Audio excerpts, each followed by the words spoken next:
നിന്റെ തിരക്കാടോ നിന്നെ നശിപ്പിച്ചത്.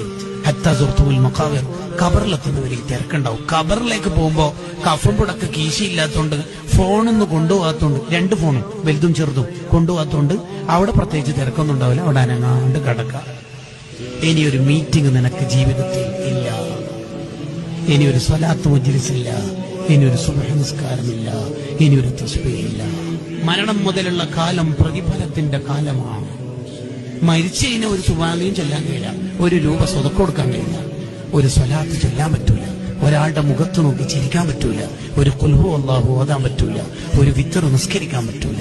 അത് മരിക്കണവരെ മാത്രം. സ്റ്റോപ്പ്. നീ തിരക്കഭിനയിക്കരുത്. സ്വലാത്തിന് വരുന്നില്ലേ, ചെറിയൊരു തിരക്ക്. മീറ്റിങ്ങിന് വരുന്നില്ലേ, ഇന്ന് കുറച്ച് ഷോപ്പിൽ തിരക്കുണ്ട്.